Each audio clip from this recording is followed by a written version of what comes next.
Indian ക്രിക്കറ്റിലെ super താരങ്ങളായ വിരാട് കോഹ്ലിക്കും രോഹിത് ശർമ്മയ്ക്കും വമ്പൻ സാമ്പത്തിക തിരിച്ചടി. ബിസിസിഐയുടെ വാർഷിക കരാർ പുതുക്കുന്നതുമായി ബന്ധപ്പെട്ട് അജിത് അഗാർക്കറുടെ നേതൃത്വത്തിലുള്ള സെലക്ഷൻ കമ്മിറ്റി മുന്നോട്ട് വെച്ച പുതിയ നിർദ്ദേശമാണ് ഇപ്പോൾ ചർച്ചയാകുന്നത്. താരങ്ങൾക്ക് ഏറ്റവും ഉയർന്ന പ്രതിഫലം നൽകുന്ന A+ വിഭാഗം ഒഴിവാക്കാനാണ് സെലക്ഷൻ കമ്മിറ്റിയുടെ ശുപാർശ. ഇത് നടപ്പിലായാൽ കോഹ്ലിക്കും രോഹിത്തിനും ജഡേജയ്ക്കും കോടികളുടെ നഷ്ടമാകും സംഭവിക്കുക. 3 ഫോർമാറ്റിലും കളിക്കുന്നവർക്ക് മാത്രം ഉയർന്ന പ്രതിഫലം നൽകിയാൽ മതിയെന്ന കർശന നിലപാടിലേക്കാണ് BCCI നീങ്ങുന്നത്. നിലവിൽ BCCIയുടെ കരാർ പ്രകാരം 4 വിഭാഗങ്ങളാണുള്ളത്: A+, A, B, C. ഇതിൽ ഏറ്റവും ഉയർന്ന A+ കാറ്റഗറിയിൽ വിരാട് കോഹ്ലി, രോഹിത് ശർമ്മ, ജസ്പ്രീത് ബുംറ, രവീന്ദ്ര ജഡേജ എന്നിവരാണുള്ളത്.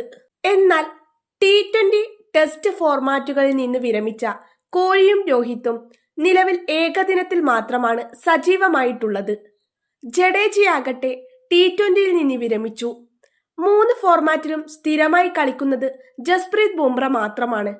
ഈ സാഹചര്യത്തിലാണ് A+ വിഭാഗം തന്നെ എടുത്തുമാറ്റാൻ സെലക്ടർമാർ ആലോചിക്കുന്നത്.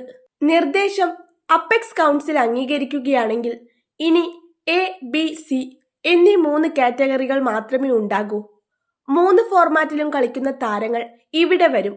ആർക്കൊക്കെ നേട്ടം? ജസ്പ്രീത് ബുംറയായിരിക്കും ഈ വിഭാഗത്തിലെ പ്രധാന താരം. ശുഭ്മാൻ ഗിൽ 3 ഫോർമാറ്റിലും കളിക്കുന്നതിനാൽ അദ്ദേഹത്തിനും ഉയർന്ന ഗ്രേഡിലേക്ക് പ്രമോഷൻ ലഭിച്ചേക്കാം. സൂപ്പർ താരങ്ങൾക്ക് തിരിച്ചടി. ഈ മാറ്റം വന്നാൽ രോഹിത്, കോഹ്ലി, ജഡേജ എന്നിവർ A ഗ്രേഡിലേക്ക് മാറിയേക്കാം.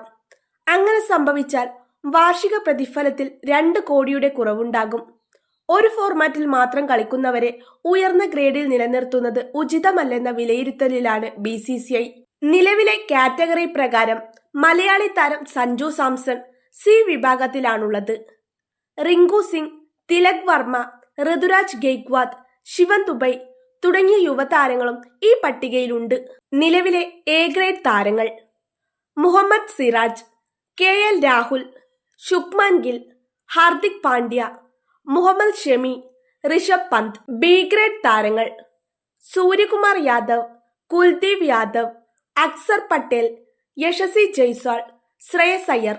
അഗാർക്കറുടെ ഈ പൊളിച്ചെഴുത്ത് BCCI അംഗീകരിച്ചാൽ ഇന്ത്യൻ ക്രിക്കറ്റിലെ വേതനഘടനയിൽ അത് വലിയ മാറ്റങ്ങൾക്ക് വഴിവെക്കും.